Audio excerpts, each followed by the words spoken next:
circuito que estamos utilizando, utilizamos un amplificador que está en emisor común. Por eso tenemos una ganancia de voltaje y es una entrada en la que se aplica en la base y una salida que sale por el colector. La señal se amplifica, pero pues esta se invierte.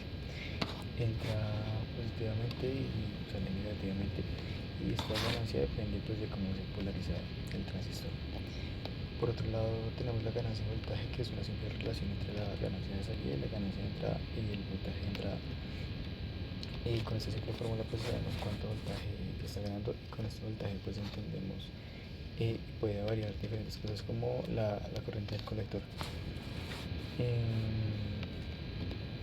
por otro lado, nos dice que podemos utilizar tres valores de DC. Y esto lo que pasa es que en la relación de ganancias si el transistor baja en diferentes puntos de polarización, pues crece o cambia directamente por la formación del transistor ligeramente la corriente del colector. Bueno, para las simulaciones, que son adjuntas, nos pidieron hacer unas simulaciones en Proteus con un transistor tipo NPN llamado 2N2222. En este nos pedía primero cambiar el valor de beta con la configuración del punto 6.8 del libro de Cedra. Cambiar el valor de beta de Proteus al valor de beta de la guía que nos pedía, que era 100.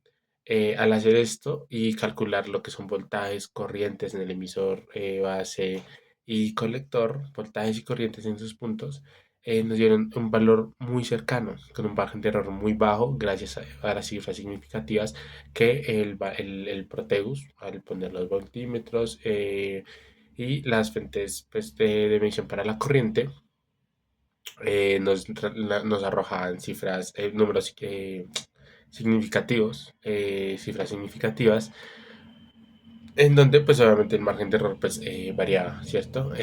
Para la segunda ya podemos cambiar el valor de beta, pasó de 100 a 200, ya que nos pedía dejar el valor de beta como era normal, y calcular y ver qué pasa tanto en la simulación como en los cálculos. Y esto simplemente fue igual al primer caso, en donde al cambiar el valor de beta, el margen de error era muy bajo, pero era por gracias a las cifras significativas que nos arrojaba Proteus. El resto ya se veía bien porque el margen de error era bajo y los cálculos estaban bien tomados con respecto a la simulación.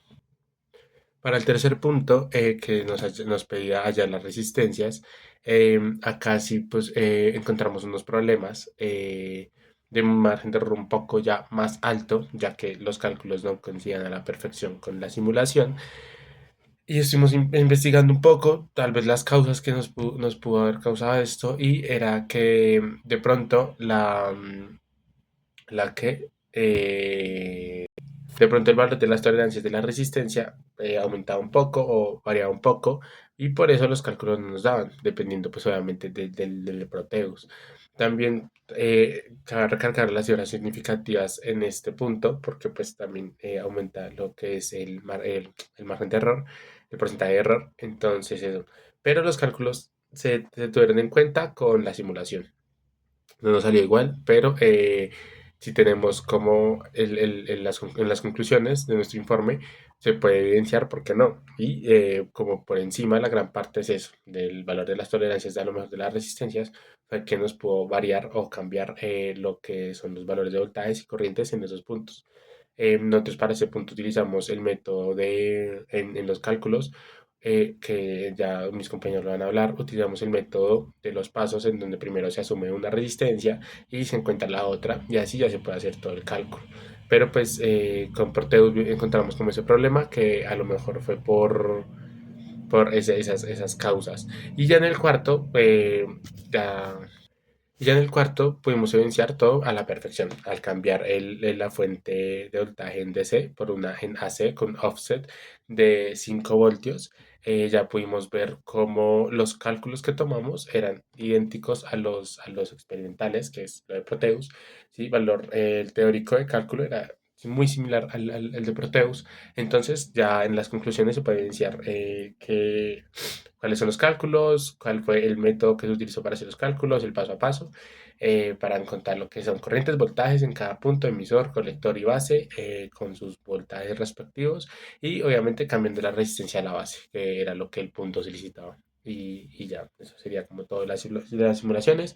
En la guía se pueden evidenciar cómo están las simulaciones, el link del Proteus para que se vea como más o menos si la razón de la tolerancia, los cambios de los voltajes en el único tercer punto que fue en el que tuvimos inconvenientes, que pues más adelante las conclusiones también se van a evidenciar más a fondo porque En otras palabras, si aplicamos una pequeña señal de entrada, voltaje de entrada, como una señal senoidal de algunos milivoltios, este pequeño cambio en la base pues va a tener un cambio mucho mayor en el colector.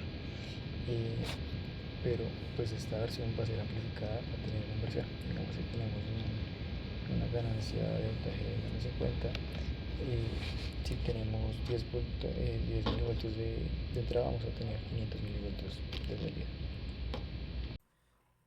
Estos son los cálculos teóricos del taller de electrónica número 2. Entonces, nosotros utilizamos el ejercicio 6.8 del libro que nos dio el profesor.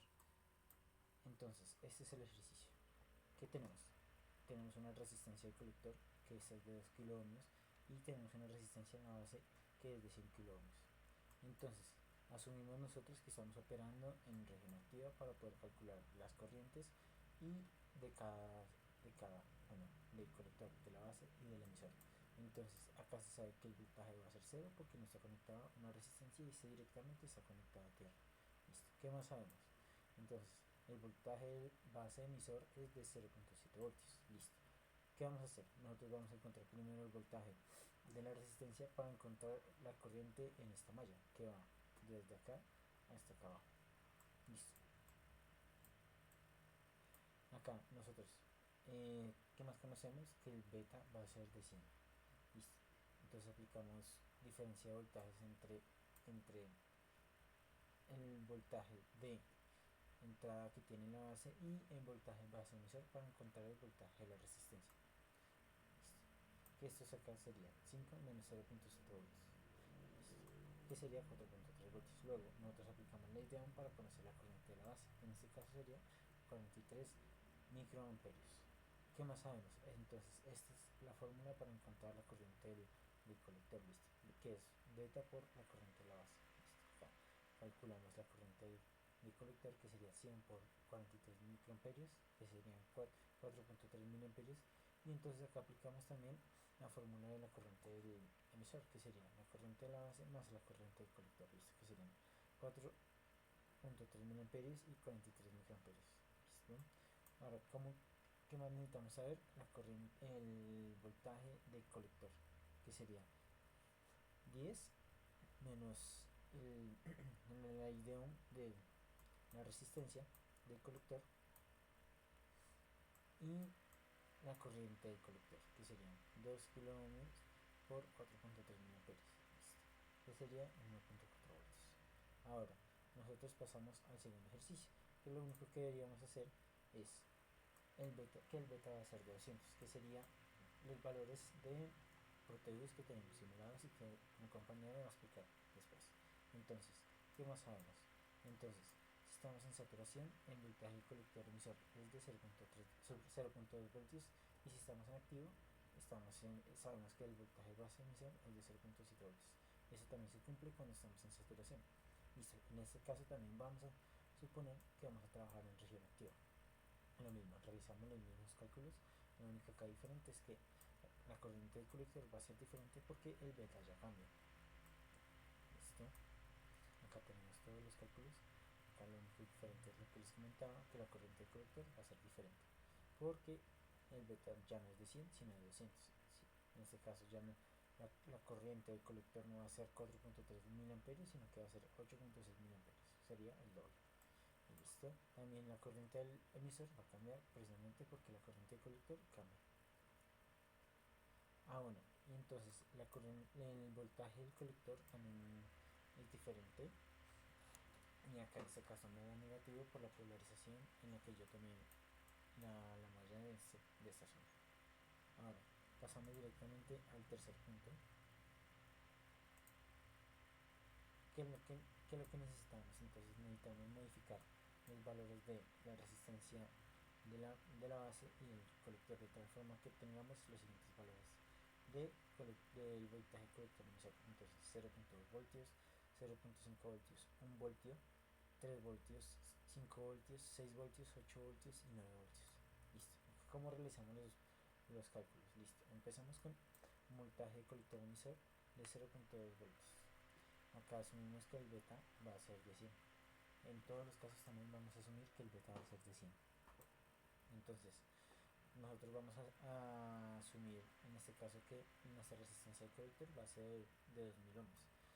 ¿Qué podemos hacer? Entonces nosotros podemos utilizar la fórmula de la corriente de colector para poder encontrar esta misma, la corriente de colector. Con esto sabemos que si despejamos la fórmula de la corriente de colector, que es corriente de colector es igual a beta por la corriente de la base, entonces acá podemos despejar y acá sabemos que la corriente de la base va a ser la corriente de colector sobre beta. Listo. Acá realizamos los cálculos, que en este caso nos da con 49 microamperios.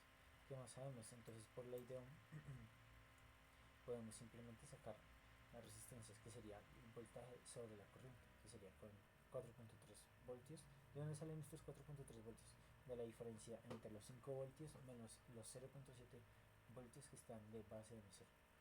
¿Listo? Y acá obtenemos un resultado de 8.1 kilo ohms. Asimismo, con los diferentes cálculos para cada voltaje. En estos casos, lo único diferente de cada uno es que vamos a asumir diferentes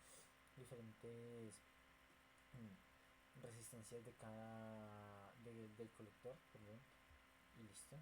Pero esencialmente es lo mismo, los mismos cálculos para todos. Ahora pasamos al cuarto punto, que lo único diferente que teníamos que hacer acá era cambiar la fuente de voltaje DC que teníamos de 5 voltios a una fuente de voltaje en AC con un offset de 5 voltios.